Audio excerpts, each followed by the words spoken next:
Hi guys, it's Miss Phipps here.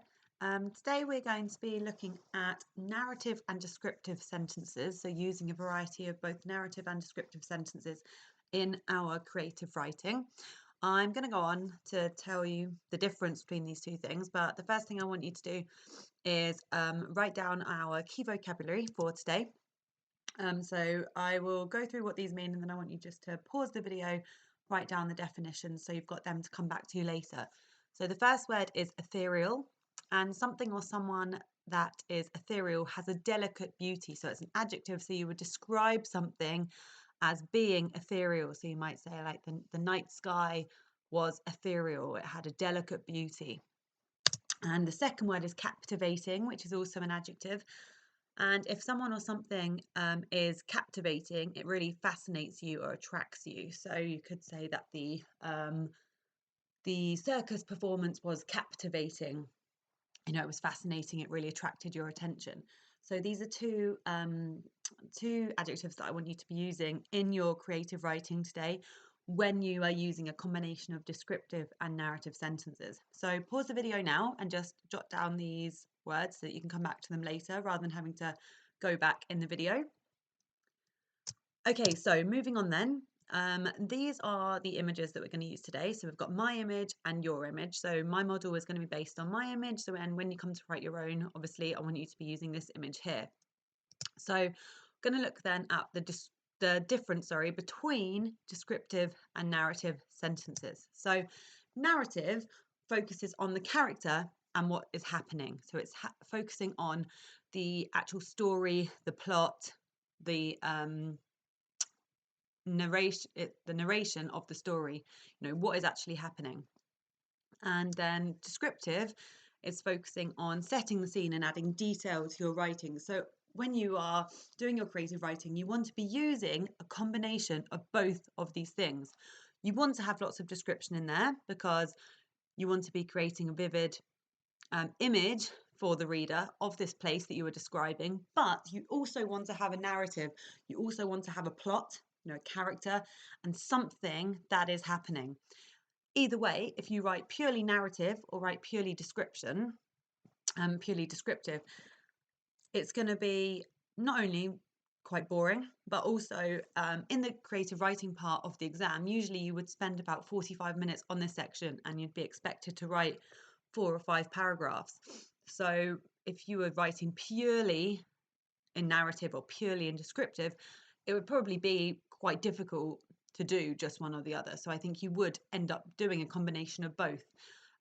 But in order to get those good top marks, you want to be using both. So I'm going to show you a couple of examples of what I mean, and I want you to have a think about whether you think it is narrative, focusing on the character and what's happening, or whether you think it is descriptive, focusing on setting the scene and adding detail.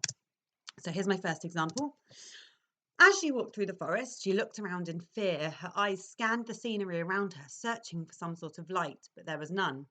Peeling her foot from the ground, she crept deeper into the darkness, unaware of what was waiting the other side. Her nails dug into her skin, and she clenched her fists by her side.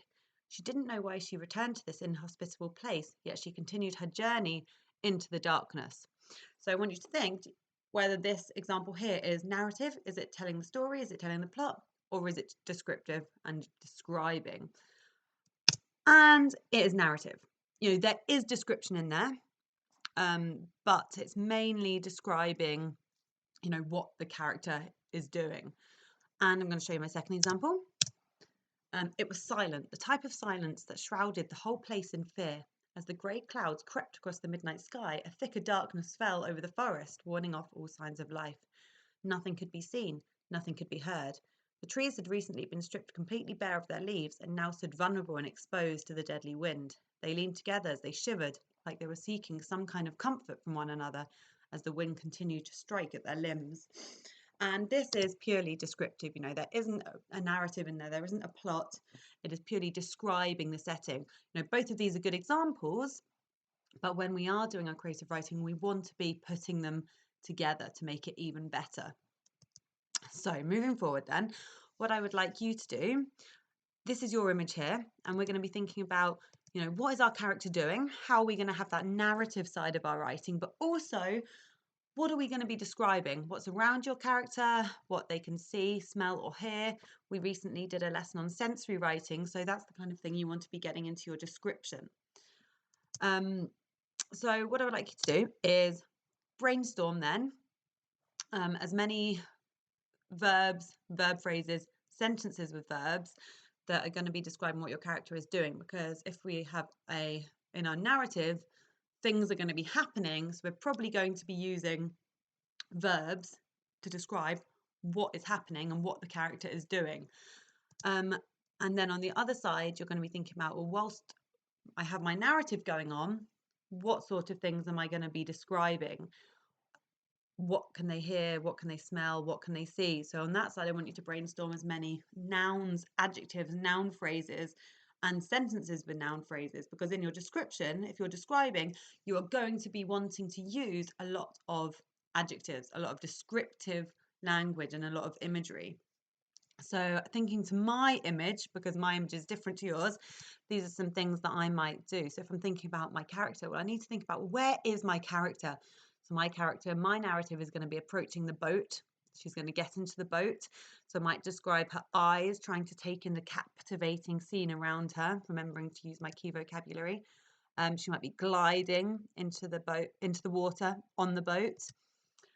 I might describe her feelings as well, her urge to come out that evening, and the thoughts that are rushing through her mind in this place. So if you think about my verbs, I've got trying to take in the captivating scene, gliding into the water, her to come out that evening, and the thoughts rushing through her mind. On the other side, what is around your character? What sort of things are you going to be describing? So I'm going to describe the silence. You know, your place, your picture is in a city, so it's going to be a lot busier. Mine is on a lake. It's going to be very tranquil, very serene.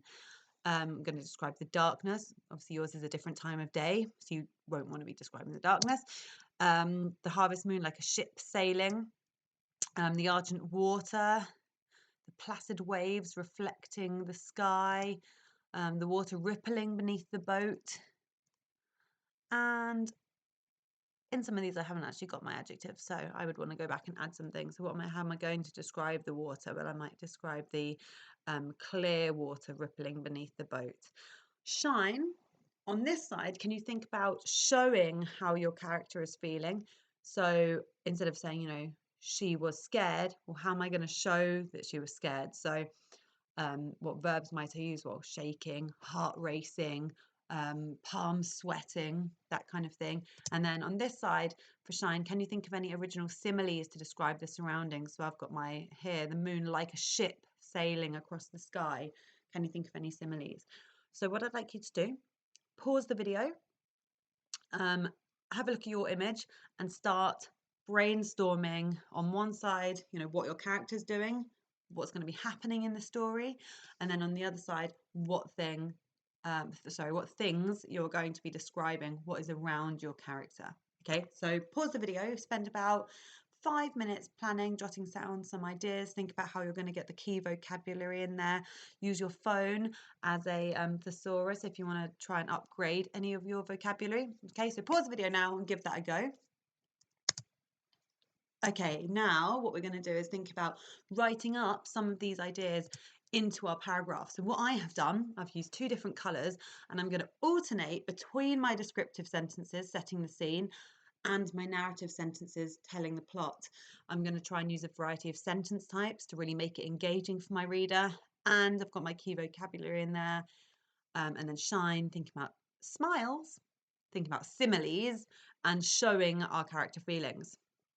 So start with my descriptive sentence then. It was silent, the type of silence that brought a serene tranquility to the undisturbed beauty of this place. So I'm setting the scene, I'm describing the setting. Then I've got my first narrative sentence. As the darkness swallowed the horizon piece by piece, her eyes desperately tried to comprehend the captivating splendour of nature she'd missed her whole life. So I've got my plot there. I've got a little bit of exposition in there because we're learning a little bit about the character. Well, why has she missed nature her whole life? Where has she been? What has she been doing?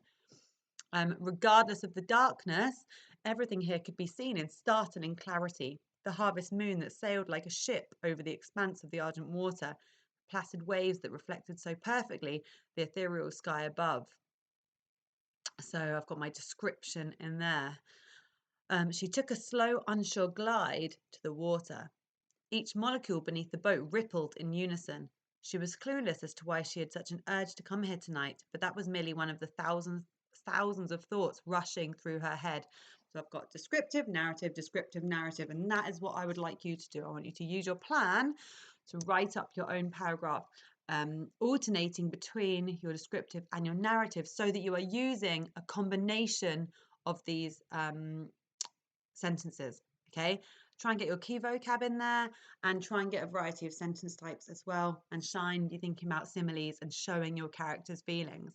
All right, so that is what I would like you to do. And so that is the end of the video. Please send me through some of your work to have a read once you have finished. I would really love to read it, and hopefully you will be watching the next video soon to come. Thanks, guys.